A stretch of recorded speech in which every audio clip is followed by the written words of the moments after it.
You ask Tiger to solve. This deals with linear equations with one unknown. The final result is A equals 1. Let's solve it step by step.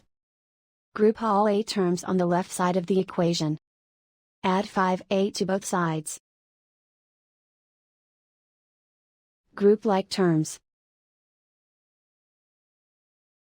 Simplify the arithmetic.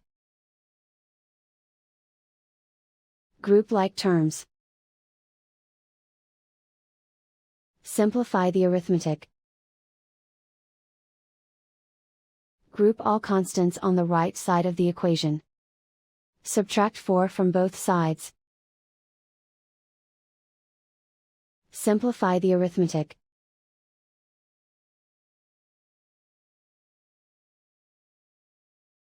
Isolate the A. Divide both sides by 2. Simplify the fraction.